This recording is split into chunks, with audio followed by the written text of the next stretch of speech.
जय हिंद दोस्तों, स्वागत है आपका हमारा यूट्यूब चैनल सक्सेस मैथमेटिक्स 7613 में। जितने भी सबसे पहले दोस्तों जितने भी स्टूडेंट या हमारे हमारे चैनल से जुड़ने वाले जितने भी अभ्यर्थी का एनटीपीसी ग्रेजुएट लेवल का एनटीपीसी ये सॉरी दोस्तों अंडर ग्रेजुएट लेवल का अर्थात इंटरमीडिएट लेवल का स्टूडेंट है, अब जिनका भी दोस्तों आप लोग एग्जाम डेट देख चुके हैं कि आ चुका है और ये नेक्स्ट मंथ है। अगर एनटीपीसी का जो दोस्तों ये दोस्तों हमारा जो अगले वीडियो था उसका लिखा हुआ है, बस थोड़ी देर में आपको समझाते हैं कि जो भी लोग एनटीपीसी अंडर ग्रेजुएट का एग्जाम देने वाले हैं वो निश्चित ही आंसर की ग्रेजुएट लेवल का देखे होंगे। उसमें आपको जीएस का पता नहीं चलता है कि जीके जीएस कहां से पूछा हुआ है, लेकिन हाँ इसमें एक चीज का बात करें किसका जीके जीएस में कंप्यूटर का अगर रिव्यू किए होंगे उसमें से देखे होंगे 3 से 4 प्रश्न, कम से कम 3 अधिक से अधिक 4 प्रश्न निश्चित ही आए हैं। 3 से 4 प्रश्न निश्चित ही आए। हाँ सकता है करंट अफेयर्स थोड़ा एक बढ़ जाता है एक घट जाता है, लेकिन कंप्यूटर से निश्चित ही एग्जाम आया हुआ है। तो हम सिंधु नदी भारत की नदी तंत्र में जो सिंधु नदी पढ़ा रहे थे, सिंधु नदी तंत्र को खत्म करके हम जल्दी कंप्यूटर का सेशन चालू करेंगे, क्योंकि भारत के भूगोल सीरीज से एनटीपीसी अंडर ग्रेजुएट लेवल में पूछे या ना पूछे, लेकिन कंप्यूटर से प्रश्न हर हाल में आएगा। ये दोस्तों विगत 3 वर्ष के आधार पे हम कर रहे हैं, विगत 3 वर्ष के आधार पे हम कर रहे हैं तथा सिलेबस के आधार पे कर रहे हैं कि आपको 3 से 4 प्रश्न देखने के लिए मिलेगा। हम ये नहीं कि आप अगर किसी को लग रहा है कि इस एग्जाम में अंडर ग्रेजुएट में नहीं आया है तो हम आपको ओपन चैलेंज करते हैं, आप आइए हम आपको खुद सबूत पेश करके दिखाएंगे। तो चलिए दोस्तों सिंधु नदी तंत्र को खत्म करके हम इसको यही पोस्टपोन कर देंगे भारत के भूगोल सीरीज को और तुरंत ही हम लोग कंप्यूटर सीरीज पे चल जाएंगे। दूसरा जो हम परिवर्तन करेंगे, आपको करेंट अफेयर्स का 1 लाइनर क्वेश्चन जनवरी से अप्रैल तक करवाएंगे। कब तक करवाएंगे? जनवरी से अप्रैल तक। अब आप लोग को लग रहा होगा कि जनवरी से अप्रैल तक तो करवाइएगा, 1 लाइनर ही क्यों? 1 लाइनर ही क्यों? जितने भी लोग स्पीडी से करंट अफेयर्स पढ़ते हैं, स्पीडी से करंट अफेयर्स पढ़ते हैं, उसमें जो बीच पेज में देखिएगा 1 लाइनर तथ्य दिया हुआ है, 1 लाइनर तथ्य दिया हुआ है, आप उसको पढ़ लीजिएगा। उसके बाद ग्रुप डी 2025 में एग्जाम जो है मतलब 2025 का करंट अफेयर्स पढ़िएगा, ये 1 लाइनर का आप उसको कंठस्थ पढ़ लीजिएगा। उसके बाद ग्रुप डी का करंट अफेयर्स निकाल के मारने बैठ जाइएगा। आप 60 से 70% इसको सॉल्व कर दीजिएगा, ये मेरा गारंटी है। क्योंकि दोस्तों हम खुद यही पढ़ के ही ग्रुप डी में अपना मार्क्स करें तो 70 जो लाए हुए हम खुद ही 1 लाइनर ही पढ़ के लाए, हम ऑब्जेक्टिव नहीं। ऑब्जेक्टिव क्या करता है दोस्तों? ऑब्जेक्टिव का इतना प्रचलन है कि आपको ऑब्जेक्टिव क्या करता है, आपको 4 ऑप्शन देखने के लिए मिलेगा। 4 option A B C D, 4 option देखने के लिए मिला।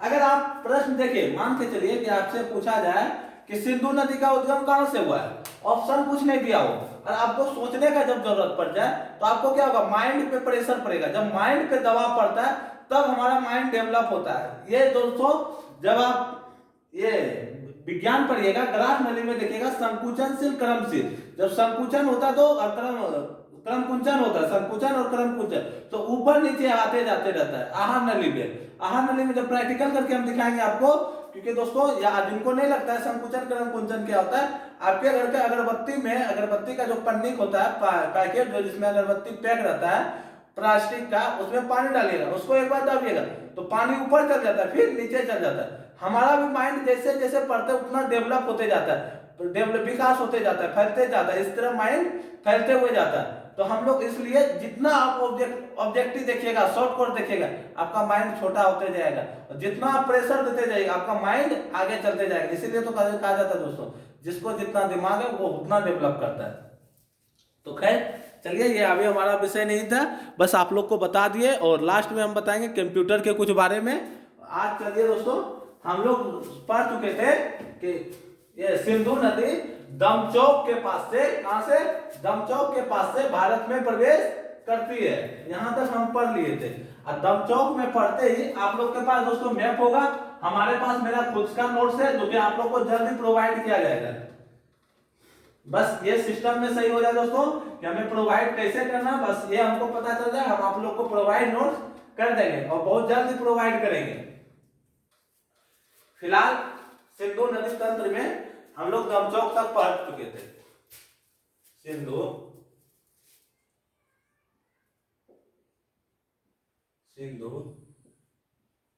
नदी तंत्र एक बार देख लेते हैं दोस्तों, वीडियो बफरिंग ना करता हो। बिल्कुल नहीं दोस्तों, क्लीन है। अब भारत का मैप बना लेते हैं। आप लोग को कम से कम इतना बनाना है दोस्तों, नीचे भी बना सकते हैं आप लोग पूरा भारत, लेकिन हम जगह कम रहने के कारण हम इतना ही बनाएंगे।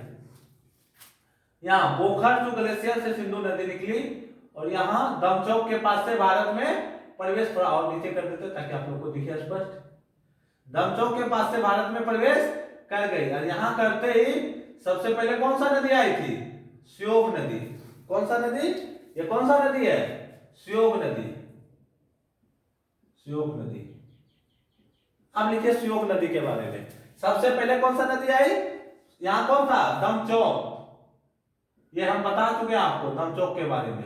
अब आया श्योक नदी, श्योक नदी। अब श्योक नदी में, श्योक नदी के बारे में कुछ फैक्ट आप लिखिए। श्योक नदी का उद्गम, श्योक नदी का उद्गम कहां से होता है, रेमो ग्लेशियर से। रेमो ग्लेशियर, रेमो ग्लेशियर बना के आप लोग को ऐसे करके देना ताकि पता चले कि रेमो ग्लेशियर से होता है, यहां से रेमो ग्लेशियर से। और यहां से आती है गलवान नदी। कौन सी नदी आ रही है, ये गलवान नदी। गलवान नदी यहां मिलती है और यहां ही गलवान घाटी स्थित है। आपको कल भी बताए थे, उससे पहले भी बता चुके हैं कि गलवान घाटी में हमारी सेना और चीन की सेना आमने सामने हो जाती है, जिसके कारण काफी विवाद चलते रहता है रेमो ग्लेशियर से। उसके बाद देखिए श्योक नदी को मौत का नदी कहते हैं। श्योक नदी को मौत का नदी कहते हैं, मौत का नदी कहते हैं।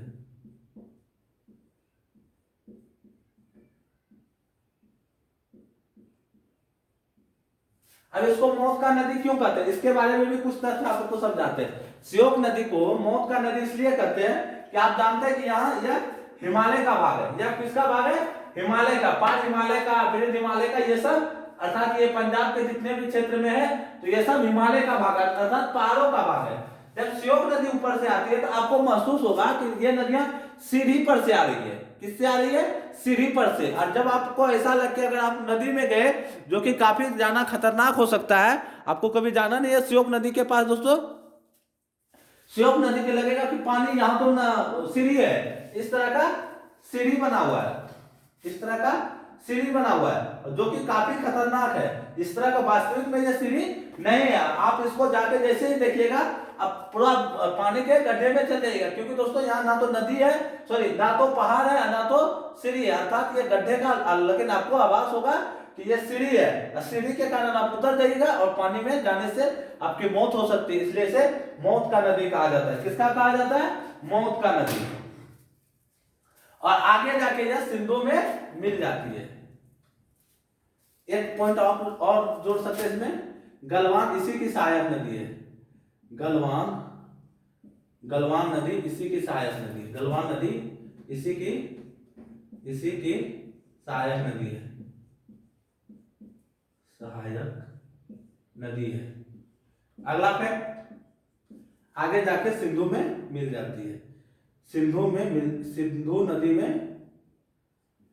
नदी में मिल जाती है।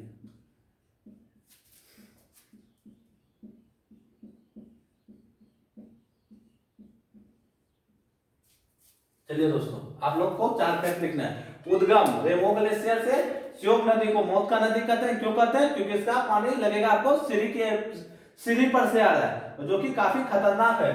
गलवान नदी इसी के सहायक नदी है। और आपको पहले भी वीडियो में बता दिए, मैप भी आप लोग को बना लेना है। सिंधु नदी में मिल जाती है। उसके बाद कौन सा नदी पड़े थे? सुरु नदी। श्योक नदी के बाद आप लोग को 10 सेकंड का टाइम देते हैं, आप लोग इसको उतार लीजिए।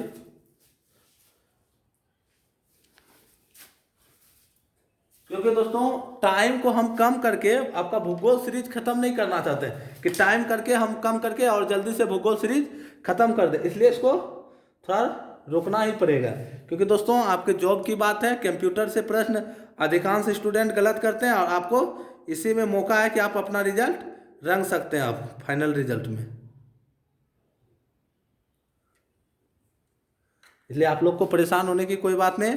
हम दोबारा भूगोल सीरीज चालू करेंगे, लेकिन एग्जाम के बाद, जब भूगोल ये कंप्यूटर खत्म हो जाएगा क्लास, तब। ऐसा नहीं सोचना है कि भूगोल सीरीज पोस्टपोन हो गया दोस्तों। अब कौन सा नदी होगा आएगा?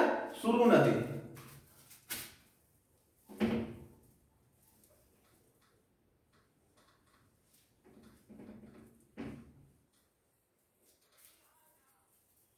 हेडिंग डालिए आप लोग, सुरु नदी।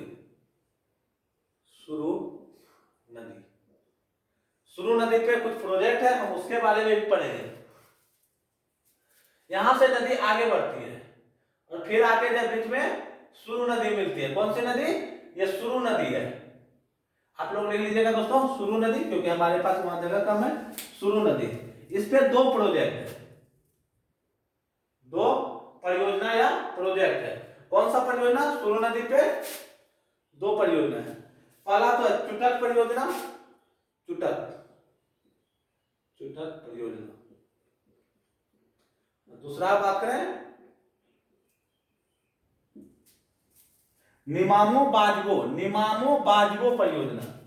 निमामो बाजगो परियोजना।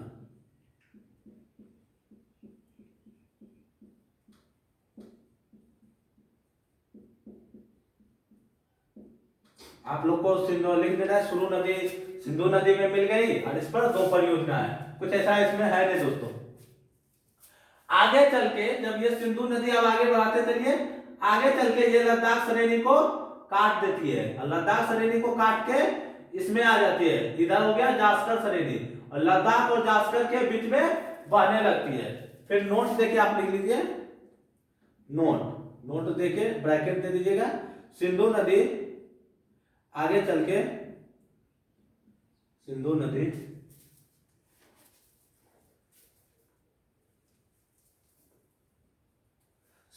आगे चलकर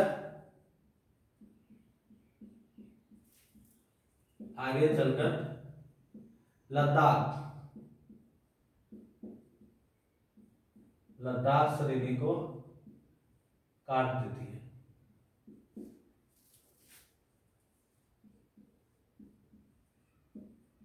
आप लोग को लिखते हुए चलना है, सिंधु नदी आगे चल के लद्दाख श्रेणी को काट देती है। उसके बाद आप लोग को ब्रैकेट बंद कर देना है। उसके बाद सिंधु नदी जब लद्दाख श्रेणी को काटती है तो अब क्या हो जाएगा? जास्कर से जास्कर नदी निकलेगी। जास्कर श्रेणी से कौन सा नदी निकलेगी? जास्कर नदी। यहां से जास्कर श्रेणी से जास्कर नदी निकली और सिंधु में मिल जाती है। उसके बाद क्या है? जास्कर नदी मिलने के बाद ये जास्कर नदी आप लोग को लिख देना है। फिर जास्कर नदी लिख ही देते हैं। जास्कर नदी जास्कर श्रेणी से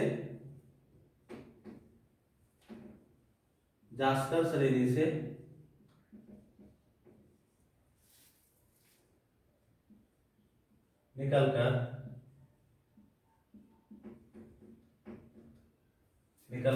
सिंधु में मिल जाती है। सिंधु में मिल जाती है।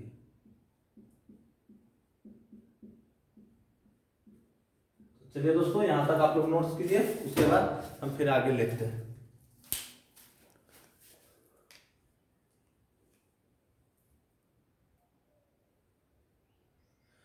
चलिए दोस्तों, आप लोग उतार लिए होंगे आशा करते हैं। अब जास्कर नदी सिंधु में मिल गई। अब क्या होगा, उसके बाद गिलगित नदी आती है। कौन सी नदी? गिलगित नदी।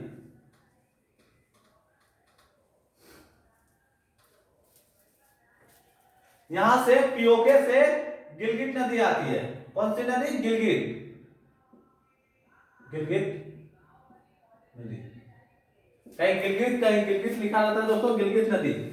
गिलगित नदी पे एक परियोजना है। यहाँ पे गिलगित नदी पे एक परियोजना है। ये कौन सा परियोजना है? गिलगित परियोजना। ये कौन सा परियोजना है? गिलगित परियोजना। ये कहाँ है दोस्तों? ये पीओके में है। आप लोग लिख लीजिएगा, गिलगित नदी पे गिलगित परियोजना है, जो कि पीओके में स्थित है। कहाँ स्थित है? पीओके में। चलिए दोस्तों, हम इसको ना लिख के इसको थोड़ा स्किप करते हैं, क्योंकि जल्दी से आपको लिखाना भी है और एक एक करके हम ही लिखते रहेंगे, तो आप लोग को भी दोस्तों लिखना आना चाहिए, नोट्स खुद से बनाना चाहिए दोस्तों। उसके बाद सिंधु नदी यहां से आगे बढ़ती है। सिंधु नदी यहां से आगे बढ़ती है। उसके बाद ये पाकिस्तान के पंजाब शहर पहुंचती है। पाकिस्तान के पंजाब के अटक शहर में पहुंचती है। अटक शहर में यहां सिंधु नदी पहली बार मैदान में आती है। अटक शहर, आप लिखिए, आपको नोट्स देखिए हम लिखवाते हैं। सिंधु नदी,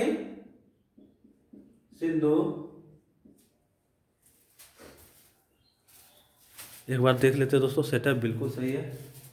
तो हम आप लोग के लिए मार्कर को चेंज कर लें। सिंधु पंजाब कौन सा पंजाब? पाकिस्तान, ब्रैकेट दे दीजिएगा, पाक का मतलब पाकिस्तान। पंजाब के अटक शहर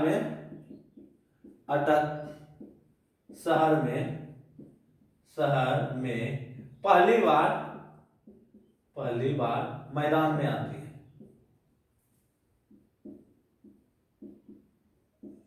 मैदान में आती है। उसके बाद मिठानकोट के पास, यहां से अटक शहर से सिंधु नदी बढ़ी, कहां आई? मिठानकोट। अजब का नाम है दोस्तों। अच्छा तो होता कि मिठाई कोट रखते, हम लोग जाके भी देखते कि यहाँ मिठाई मिलता है कि नहीं। मिठानकोट में, आप लोग लिखिए, मिठानकोट में लिखते हुए चलना है, हाथ नहीं रुकना चाहिए आप लोग का। मिठानकोट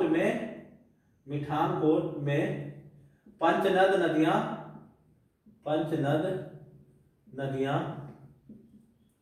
कौन सा पंचनद? वही झेलम, रावी, ब्यास, सतलज।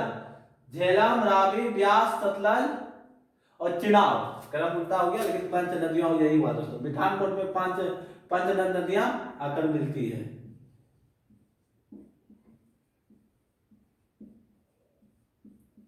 उसके बाद सिंधु नदी को आगे कर दीजिए कराची। सिंधु नदी आगे पहुंचाइए इसको कराची। उसके बाद कहां पहुंचाइए इसको? कराची। घुमाना नहीं है आपको, सीधा बस हम नदियां लिखे थे इसलिए घुमा दिए, कराची। उसके बाद यहां पहुंच गया अरब सागर। कई बार एग्जाम में पूछा गया है दोस्तों ये कि कराची किस नदी के किनारे? कराची किस नदी के किनारे? तो उसका आंसर क्या हो गया? आज आप लोग को पता चल गया होगी, कराची सिंधु नदी के तट पे स्थित है। तो चलिए दोस्तों, आप लोग देख लिए सिंधु नदी पे कि कितने परियोजना और क्या क्या है।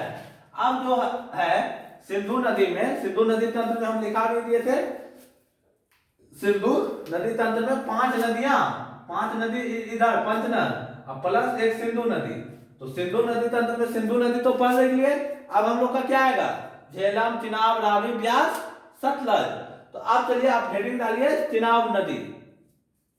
आप लोग इसको नोट्स कीजिए, कल हम थोड़ी देर प्रतीक्षा करते हैं आप लोग के लिए। चलिए इसको मिटाते हैं।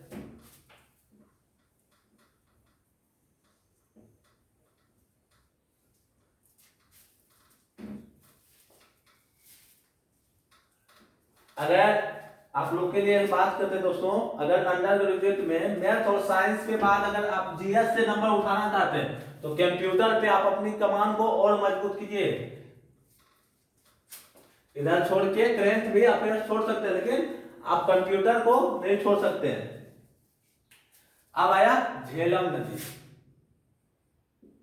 झेलम नदी हम आपको पहले मैप बनाते हैं और साथ साथ आपको भी मैप बनाते हुए चलना है। क्या करना है? मैप बनाते हुए चलना है, ताकि चलिए दोस्तों, झेलम नदी थोड़ा सा ऊपर लिखा गया, लेकिन हम लिखे हैं झेलम नदी। अब झेलम नदी के बारे में कुछ तथ्य समझिए। झेलम नदी, झेलम नदी का जो उद्गम होता है वो किसी ग्लेशियर से ना होके वो एक झील से होता है। उद्गम कहां से होता है? झेलम नदी का उद्गम बेरीनाग या शेषनाग झील से। ये रहा झेलम नदी। झेलम नदी यहां से उद्गम हो गया, आपको उद्गम कर देना है। उसके बाद ये आगे जाके ये बुलर झील में मिल जाती है। कौन सा झील? बुलर झील। बुलर झील के बारे में भी तथ्य लिखा है, लेकिन आपको अभी हल बनाना नहीं है कि क्यों नहीं बता रहे बुलर झील के बारे में। और साथ में याद रखिएगा ये जम्मू कश्मीर में ही है, दोनों के दोनों जम्मू कश्मीर में ही है बुलर झील।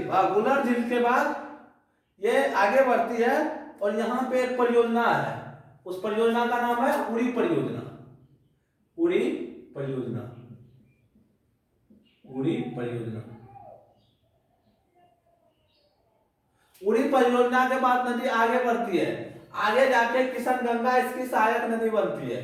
कौन सी गंगा? किशन गंगा।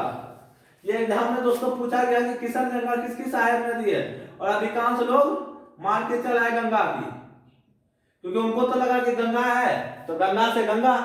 ऐसा गंगा में आपको नहाना नहीं चल जाना है दोस्तों, एग्जाम में नहाना नहीं है, मतलब आप ऐसे तो नहा सकते हैं, एग्जाम में नहीं कि राम गंगा पूछ ले, किशन गंगा पूछ ले तो सबका आप हिमालय ही मार दीजिए आंसर, या कहीं पूछ ले, ऐसा नहीं करना आपको, थोड़ा समझ के आंसर लगाना है। किशन गंगा के बाद फिर से नदी को आगे बढ़ाइए और आगे है एक परियोजना। इस परियोजना का नाम क्या है? तुलबुल परियोजना। तुलबुल परियोजना। तुलबुल परियोजना के बाद फिर ये किसमें मिल जाएगी? सिंधु नदी में। कहा? मिठानकोट के आसपास। कहां मिलेगी? मिठानकोट के पास। अब यहां लिखिए आप शेषनाग। और एक बात और ट्रिक आपको बता दे, नाग में जितना लगा रहे 80% चांस है, अगर आपको रिस्क लेना है तुक्काबाजी में, शेष नाग, वेरी नाग और कौन कौन से जितने भी नाग है वो जम्मू कश्मीर में ही झील है। आप लोग अगर जो नाग पे तुक्का ही लेना है तो आप लोग ले सकते हैं कि जम्मू कश्मीर ही मारना है, 80% चांस है कि आपका आंसर सही हो जाए। थोड़ा सा दोस्तों ये जो बोर्ड के बगल में आ रहा है, देखते हैं, इसको थोड़ा खत्म करने की कोशिश करते हैं हम।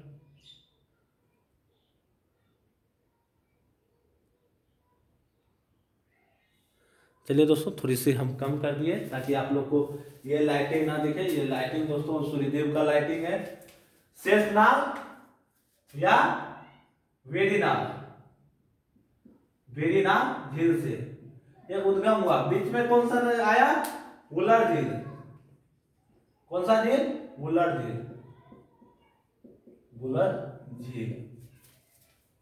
तो ये रहा दोस्तों आपका डायग्राम। अब चलिए हम आपको लिखाते हैं, आप लोग डायग्राम बना लीजिए। हमारे पास तो नोट से हम देख के दोबारा भी पढ़ लेंगे, आप लोग के लिए मिटाना होगा।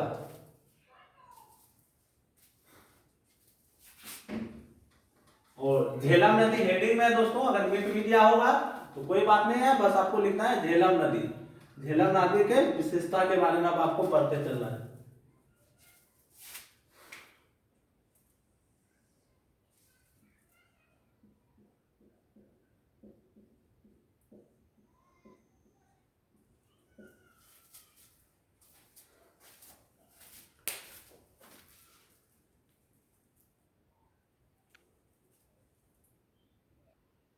थोड़ी देर आप लोग प्रतीक्षा कीजिएगा दोस्तों, थोड़ा, हाँ बिल्कुल ठीक है, बफरिंग हो चुका था।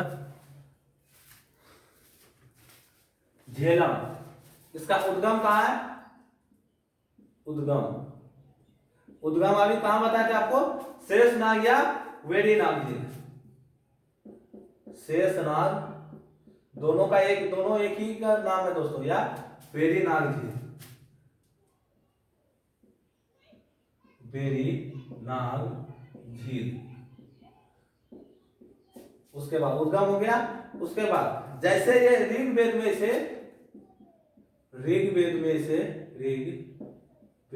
से वितस्ता कहा गया है, वितस्ता कहा गया है।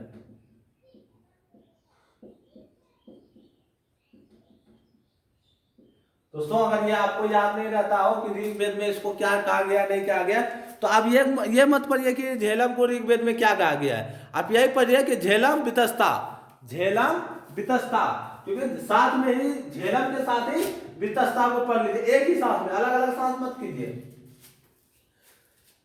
झेलम नदी बुलर झील से होके बहती है, झेलम नदी बुलर झील से होकर बहती है, झील से होकर बहती है।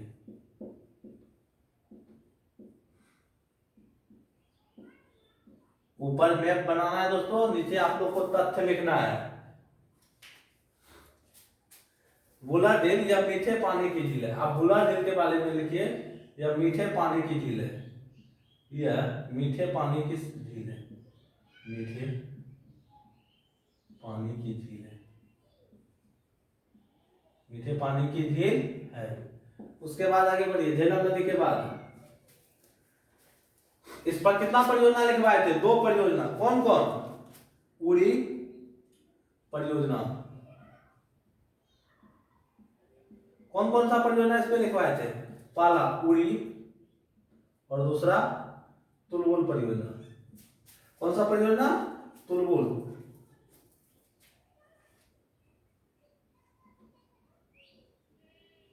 तुलबुल परियोजना देख लेना है।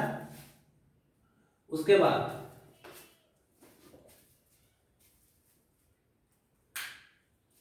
परियोजना के बाद में कौन सी नदी बताए थे, किशन गंगा इसकी सहायक नदी है, किशन गंगा इसकी सहायक नदी है।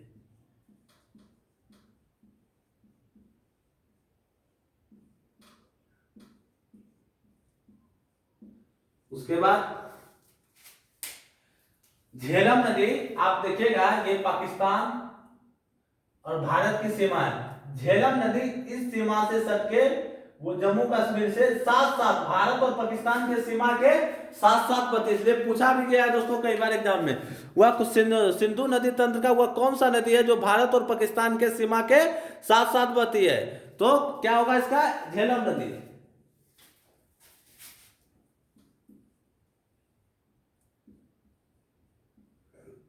झेलम नदी भारत और पाकिस्तान के सीमा के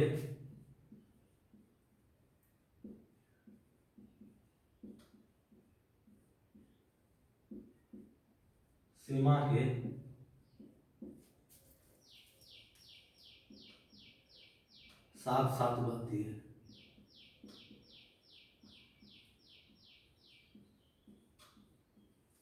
आप लोग देख सकते हैं इधर से झेलम नदी साथ साथ बह रही है। तो चलिए दोस्तों